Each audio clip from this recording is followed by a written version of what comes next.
હવે આપણે પ્રીવિયસ લેક્ચરની અંદર અત્યાર સુધીમાં આપણે શું જોયું તો કે હોમોજીનિયસ સિસ્ટમ કોને કહેવાય, હિટ્રોજીનિયસ સિસ્ટમ કોને કહેવાય, ફેઝ કોને કહેવાય, કમ્પોનન્ટ અને ડિગ્રી ઓફ ફ્રીડમ આટલું જોયું. અને એના ઉપરથી આપણે શું જોયું હતું, ગિબ્સનો રૂલ જોયો હતો ફેઝ રૂલ માટે, F = C-P+2.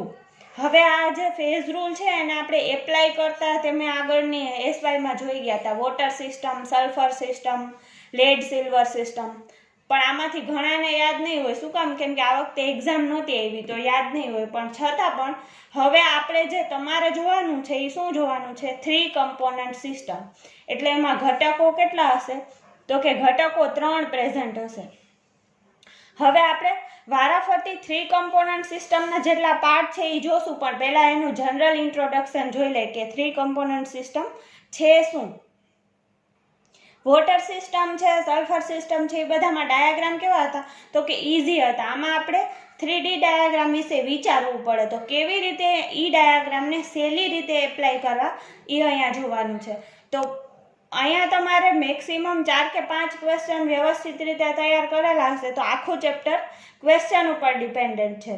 હવે ધારો કે તમને એમ પૂછે કે phase diagram of the 3 component system describe in short, તો તમારે આ ક્વેશ્ચન આન્સર આવી રીતે લખવાનું. કેમ કે પહેલાં તમારે ફેઝ ડાયાગ્રામને કેવી રીતે દર્શાવવો એ જોવાનું છે. તો ધારો કે 3 કમ્પોનન્ટ સિસ્ટમ કોને કહેવાય તો કે સેન્ડ, ઓઇલ એન્ડ વોટર. તો અહીંયા સેન્ડ એટલે રેતી સોલિડ ફોર્મમાં હશે, પછી ઓઇલ છે એ લિક્વિડ ફોર્મમાં હશે અને વોટર છે એ લિક્વિડ ફોર્મમાં હશે. પણ એ શું તો કે ઓઇલ અને વોટર એ એકબીજા હારે મિસિબલ નથી. એટલા માટે અહીંયા કમ્પોનન્ટ કેટલા થયા, 3 થયા જુદા જુદા. એક તો સેન્ડ, બીજું ઓઇલ અને ત્રીજું વોટર. તો આ ટાઈપના 3 જુદા જુદા કમ્પોનન્ટ પ્રેઝન્ટ હોય તો એને આપણે 3 કમ્પોનન્ટ સિસ્ટમ કહીએ. એના માટે તમારે પહેલાં તો F મેક્સિમમ કેટલા હોઈ શકે ને F મિનિમમ કેટલા હોઈ શકે એ ગણી નાખવા પડે. F મેક્સિમમ એટલે સૌથી વધારે ડિગ્રી ઓફ ફ્રીડમ કેટલા હોઈ શકશે. આપણે ગિબ્સનું ફોર્મ્યુલા જ મૂકે કે F મેક્સિમમ = C-P+2. કોના માટે આ કરવાનું છે તો કે petrol plus kerosene plus oil. હવે આ તો નંબર ઓફ ફેઝેસ P = 3 થાય. પણ આપણે શું કરવાનું છે તો કે આપણે F મેક્સિમમ શોધવાના છે.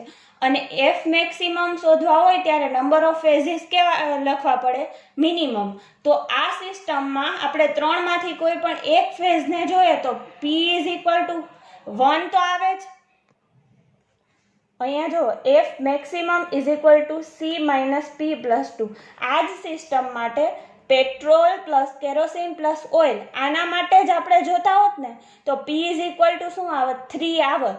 પણ આપણે શું શોધવાનું છે, આપણે F મેક્સિમમ શોધવાના છે. અને F મેક્સિમમ આપણને ત્યારે જ મળે કે જ્યારે P કેવું હોય, મિનિમમ હોય. તો કમ્પોનન્ટ કેટલા છે, 3 છે. કયા કયા છે, પેટ્રોલ, કેરોસીન ને લિક્વિડ. પણ એ મિસિબિલિટી અત્યારે નથી ચેક કરવાની, ફેઝ જોવાના. તો ફેઝ 3 પેટ્રોલ લિક્વિડમાં હોય, હા, કેરોસીન પણ લિક્વિડમાં હોય, ઓઇલ પણ શેમાં હોય, લિક્વિડમાં. તો P = 1 મૂકીએ +2. તો 3 - 1 + 2 તો F મેક્સિમમ આપણને કેટલા મળશે, 4 મળશે. આના ઉપરથી તમે કન્ક્લુઝન શું કાઢી શકો કે હંમેશા ડિગ્રી ઓફ ફ્રીડમની કિંમત 3 કમ્પોનન્ટ સિસ્ટમની અંદર 4 થી વધારે નહીં હોય. એટલે આગળ આપણે દાખલા જોયા એમાં 3 કમ્પોનન્ટ સિસ્ટમ પ્રેઝન્ટ હોય ત્યારે જ્યારે તમારે Fની કિંમત 4 થી વધારે આવે તો એમ સમજવાનું કે આ ટાઈપની સિસ્ટમ પોસિબલ નથી. અને નીચે નોટ ડાઉન કરીને તમારે લખી દેવાનું કે F maximum is 4. That is why this type of system is not possible. હવે એવું જ F મિનિમમ કે ઓછામાં ઓછી Fની કિંમત કેટલી હોઈ શકે, વધારેમાં વધારે Fની કિંમત કેટલી હશે તો કે 4 હશે. હવે 3 કમ્પોનન્ટ સિસ્ટમ માટે F મેક્સિમમ આપણને ખબર પડી ગઈ કેટલી હશે, 4. એવું જ આપણે કોના માટે જોવાનું છે, F મિનિમમ માટે. ધારો કે આપણે એક સિસ્ટમ લઈએ અને હા ખાસ એ જોવાનું કે F ઓછામાં ઓછું ક્યારે મળશે તો કે જ્યારે P વધારેમાં વધારે હશે અને P ઓછામાં ઓછો હશે ત્યારે F વધારેમાં વધારે હશે. તો હવે F મિનિમમ કરવું છે તો અહીંયા જુઓ નંબર ઓફ ફેઝિસમાં પહેલાં સેન્ડ, પછી ઓઇલ, પછી વોટર લિક્વિડ ફોર્મમાં, વોટર સોલિડ ફોર્મમાં અને વોટર ગેસિયસ ફોર્મમાં છે. તો F minimum is equal to C minus P plus 2 સૂત્ર મૂકીએ. અહીંયા કમ્પોનન્ટ તો કે 3. શું કામ 3? તો કે પહેલું સેન્ડ, બીજું ઓઇલ અને ત્રીજું, ત્રણેય અવસ્થા બદલી છે પણ ઘટક એક જ છે. કયો? H2O છે ને. અહીંયા ભૂલ ન થવી જોઈએ. પહેલો કમ્પોનન્ટ છે સેન્ડ, બીજો છે ઓઇલ અને ત્રીજો છે H2O. ભલે એની અવસ્થા બદલી છે પણ એ પોતે ઘટક કેવો છે? એક જ છે. તો C માઇનસ P પ્લસ 2 મૂકશો એટલે તમને અહીંયા કમ્પોનન્ટ 3 છે, અવસ્થા જુઓ 5 છે, સેન્ડ, ઓઇલ, પછી H2O લિક્વિડ, H2O સોલિડ અને H2O ગેસ. તો P ઇઝ ઇક્વલ ટુ 5 મૂકશું. તો 3 minus 5 plus 2 F minimum is equal to શું મળશે? 0. આના ઉપરથી તમે એક તારણ કાઢી શકો કે F મેક્સિમમ 4 કરતાં વધારે નહીં હોય અને F મિનિમમ કેટલા છે? 0. એનો મતલબ તમને જ્યારે પણ ફેઝ રૂલ માટેના 3 કમ્પોનન્ટ સિસ્ટમના દાખલા પૂછાય ત્યારે તમારે Fની કિંમત 0થી નીચે ન જવી જોઈએ. 0થી નીચે મતલબ -1, -2 એવો આન્સર આવી શકે ને. આર્યું 3 માઇનસ 5 પ્લસ 2 એવી બીજી કોઈ પણ કિંમત હશે તો આન્સર તમારે માઇનસમાં પણ આવશે. પણ Fની કિંમત જ્યારે તમને માઇનસમાં આવે ત્યારે તમારે નીચે નોટ ડાઉન કરીને એટલું લખી નાખવાનું કે F minimum is always 0. So this type of system is not possible. For 3 component system, F minimum is 0. હવે આ બે બધાને ખ્યાલ આવી ગયો છે કે F મેક્સિમમ ઈ શું છે અને F મિનિમમ ઈ શું છે. હવે પ્રેઝન્ટેશન ઓફ 3 કમ્પોનન્ટ સિસ્ટમ.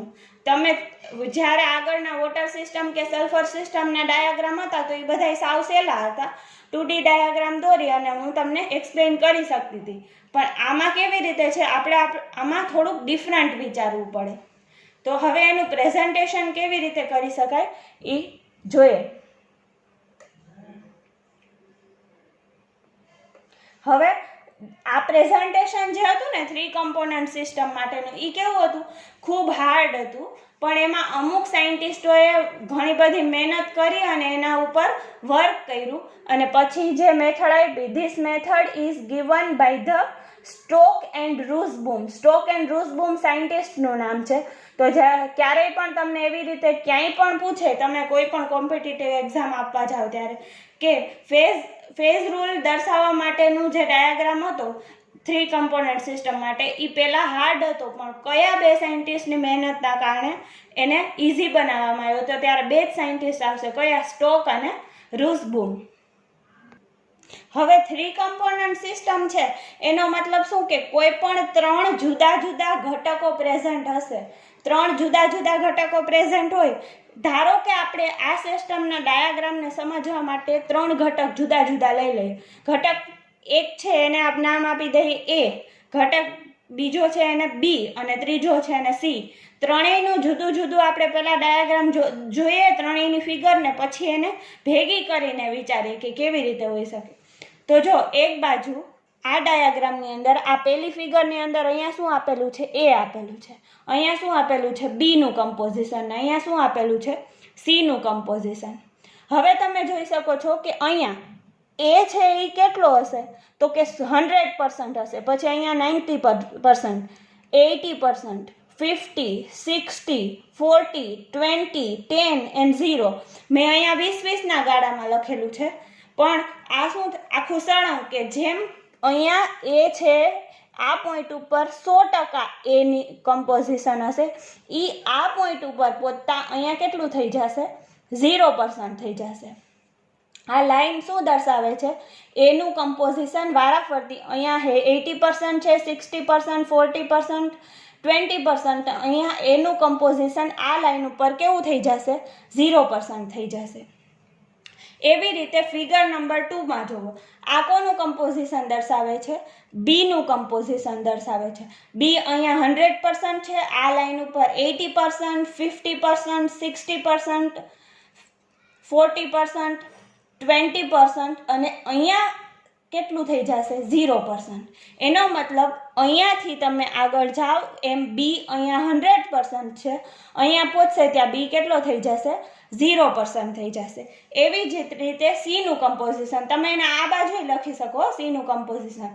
હવે આ લાઈન શું દર્શાવે છે તો કે અહીંયા સી 100% છે, પછી 80% થયું, પછી આ લાઈન ઉપર 60%, પછી 40%, પછી 20% અને સીનું કમ્પોઝિશન અહીંયા બોલતા કેટલું થઈ જશે 0% થઈ જશે.